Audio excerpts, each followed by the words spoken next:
अस्सलाम वालेकुम।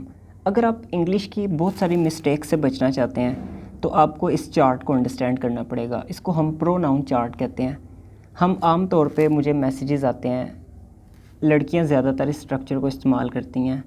Me like English sir, मतलब इसका मतलब वो ये कहना चाह रही हैं कि मुझे इंग्लिश बहुत पसंद है, मैं इंग्लिश को बहुत ज़्यादा पसंद करती हूँ। तो ये मी लाइक क्यों लगाया है इसमें, ये जानना चाहता हूँ इस बारे में। इसमें आई लाइक इंग्लिश लगेगा या मी लाइक इंग्लिश लगेगा। हम मी टू भी यूज़ करते हैं और इस मी टू को हम सब्जेक्टिव केस में भी ले जाते हैं, ये मी टू।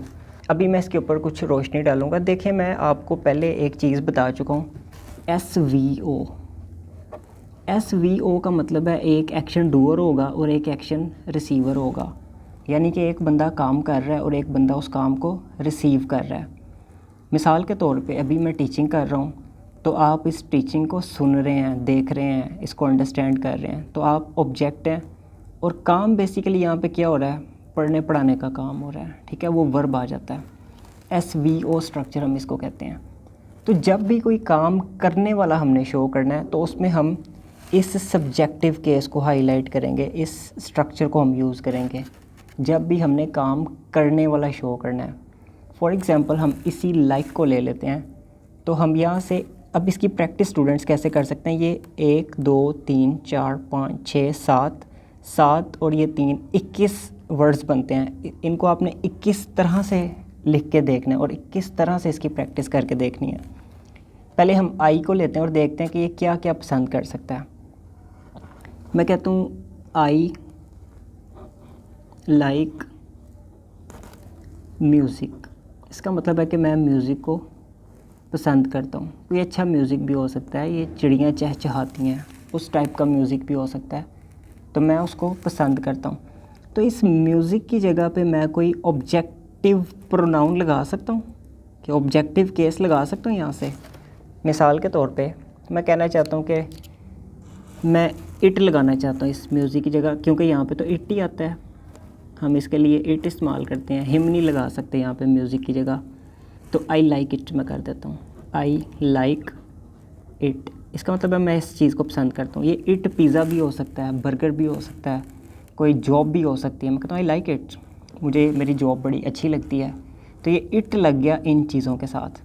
तो मैं यहाँ पे और भी इसको इन सब के साथ अटैच करके देखता हूँ। आई लाइक मी हो सकता है, थोड़ा अजीब लग रहा है कि अपने आप को ही पसंद करता है।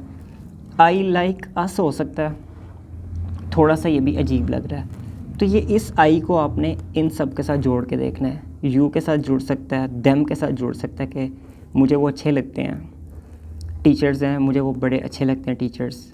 आई लाइक हिम, मुझे वो लड़का बड़ा अच्छा लगता है। आई लाइक हर, वो लड़की है अच्छी लगती है। आई लाइक इट, ये मैं पहले बता चुका हूँ। तो आपने इस आई को इन सब के साथ लगा के देखना है। उसके बाद आपने ये वी ले लेना है और आपने एक नए वर्ब को ले लेना है। वी कुक, अच्छा जी, कुक अस हो सकता है, कुक मी हो सकता है, कुक यू हो सकता है, कुक देम हो सकता है, कुक हिम हो सकता है, कुक हर हो सकता है, कुक इट हो सकता है।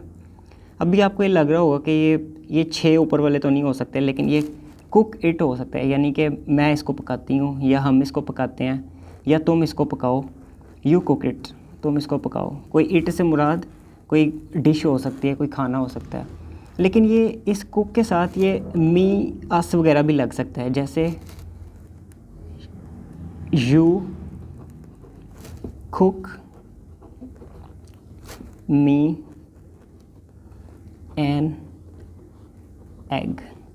इसका मतलब है कि तुम मुझे एक एग पका के दो। ये बिल्कुल ऐसे ही है, इसको हम दूसरे डाई ट्रांजिटिव वर्ब्स में भी देख सकते हैं। जैसे वहाँ पे हम सेंटेंस एक यूज़ करते हैं कि I bought you a pair of shoes.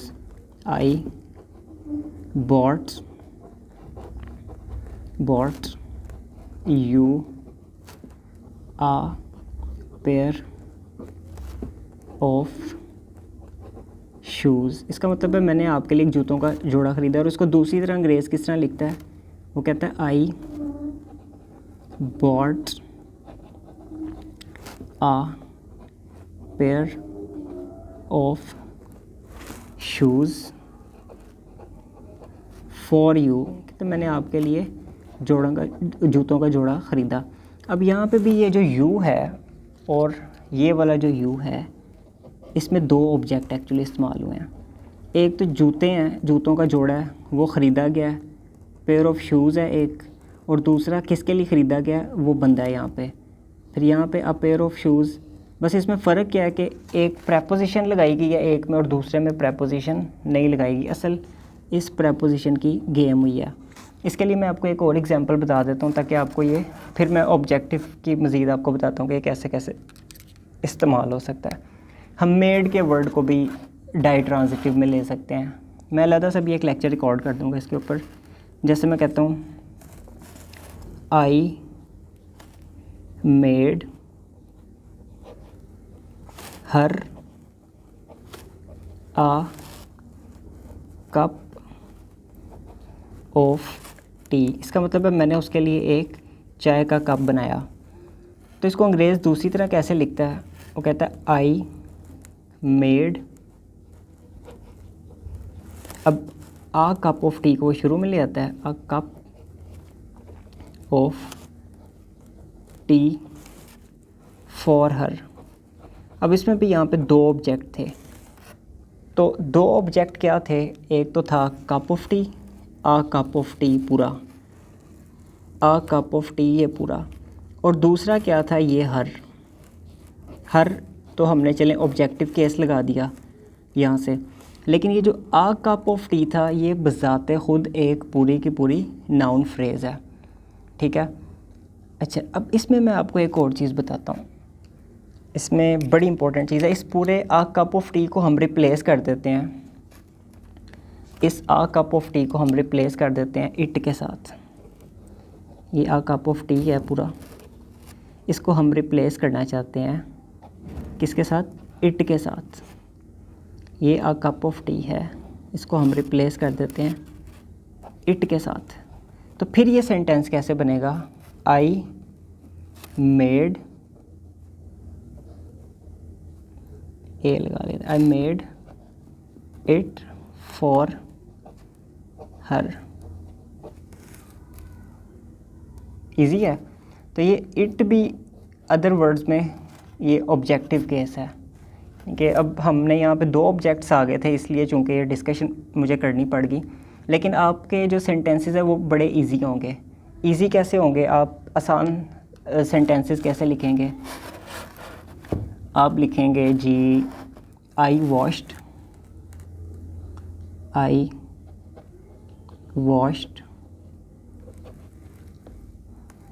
The car. तो ये जो द कार है इसकी जगह पे आप ये इट लगा देंगे।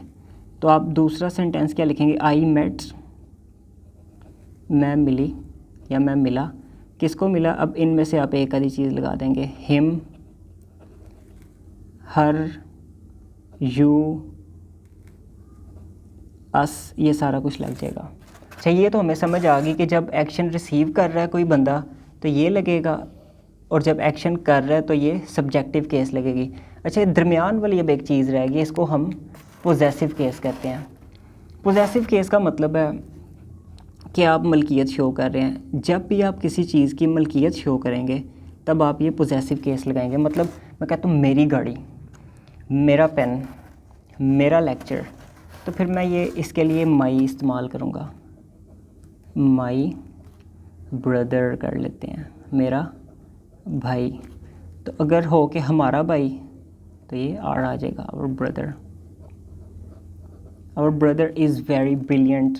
कोई भी आप सेंटेंसेस बना सकते हैं, our brother is so nice, हमारा भाई बड़ा नाइस है। अच्छा जी, देयर कार इज़ अमेजिंग, उनकी गाड़ी बड़ी अमेजिंग है, तो यहाँ पे देयर आ जाएगा। देयर में स्पेलिंग में अक्सर बच्चे गलती कर जाते हैं, THERE लिख देते हैं। अब his house is very big, her exam is very near, उसके एग्ज़ाम बड़े करीब हैं। इट्स कलर इज़ ब्लैक, इसका रंग जो है ब्लैक है। It's price is very high. तो ये आप इस चीज़ को अंडरस्टैंड करें ये बड़ा बड़ा इम्पोर्टेंट लेक्चर था। तो ये इसमें स्टूडेंट्स गलती भी बहुत ज़्यादा करते हैं, मतलब आई की जगह मी लगा दिया, वी की जगह अस लगा दिया, आवर की जगह अस लगा दिया। तो अगर आपको ये लेक्चर पसंद आया, just share with your friends. Thank you for watching, take care, Allah हाफिज़।